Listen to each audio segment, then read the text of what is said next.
নবম শ্রেণীর শিক্ষার্থী বন্ধুরা, আগামীকাল তোমাদের ষান্মাসিক সামষ্টিক মূল্যায়ন এর ইসলাম শিক্ষা বিষয়ের যে মূল্যায়নটি অনুষ্ঠিত হবে, আমরা সেই মূল্যায়নের কিছু প্রশ্ন হাতে পেয়েছি। সেই প্রশ্নটি তোমাদের সুবিধার্থে এখানে দেওয়া হচ্ছে, তবে বিশেষ কারণে প্রশ্নটি এডিট করে অর্থাৎ বিশেষ সম্পাদনার মাধ্যমে দেওয়া হচ্ছে বিশেষ কারণে।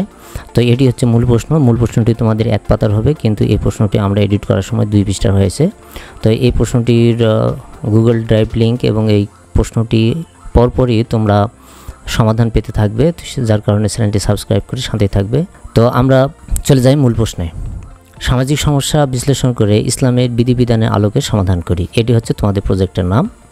তো বলা হচ্ছে প্রেক্ষাপট, আমরা দৈনন্দিন জীবনে আমাদের চারপাশে প্রতিনিয়ত বিভিন্ন সমস্যা বা চ্যালেঞ্জগুলো দেখতে পাই। ইসলামের নির্দেশনা বিধিবিধান যথাযথভাবে চর্চা করলে এই ধরনের সমস্যার সমাধান করা সম্ভব।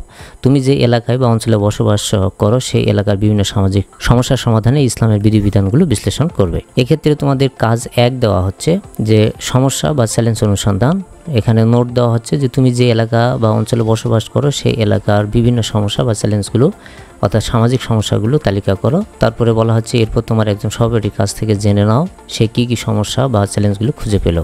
এখানে এই নমুনা ছক অনুযায়ী করতে হবে যে আমি যা খুঁজে পেলাম, অর্থাৎ তুমি যা খুঁজে পেয়েছো সেটি, আর এখানে তোমার বন্ধু যা খুঁজে পেয়েছে সেটি এখানে তালিকা করে 1, বন্ধু যা পেয়েছে 1, এরপরে 2, তারপরে বন্ধুর 2, এভাবে করতে হবে। এরপর কাজ 2 বলা হচ্ছে যে সমাধানযোগ্য সমস্যা নির্বাচন ও পরিকল্পনা প্রণয়ন। এখানে নির্দেশনা বলা হচ্ছে যে তোমার এলাকায় বিভিন্ন সামাজিক সমস্যা খুঁজে পেয়েছো। এবার 4 জন সহপাঠী আলোচনা করে কাজ 1 এর তালিকা হতে একটি সমস্যা নির্বাচন করো যে সমস্যাটি সমাধান করা তোমাদের পক্ষে সম্ভব। তারপরে বলা হচ্ছে সমস্যাটি নির্বাচনের পক্ষে এককভাবে তোমার যুক্তি তুলে ধরো।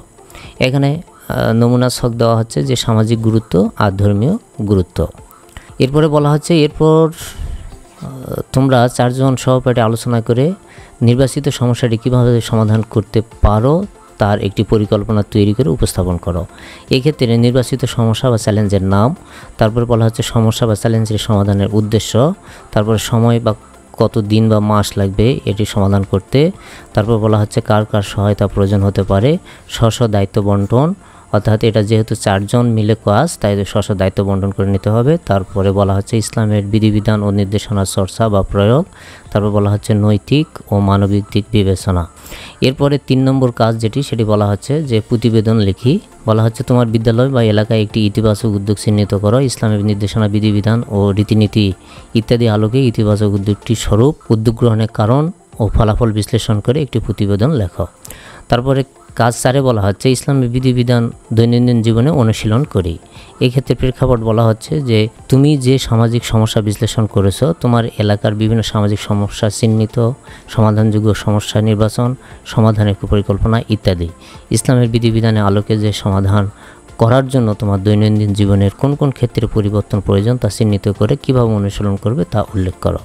এই ছিল নবম শ্রেণীর ইসলাম শিক্ষা বিষয়ের প্রশ্ন। আশা করি এই প্রশ্নটির উত্তর শীঘ্রই আসবে। তোমরা সে পর্যন্ত পাশে থাকে চ্যানেলটিকে সাবস্ক্রাইব করে দিও। ধন্যবাদ।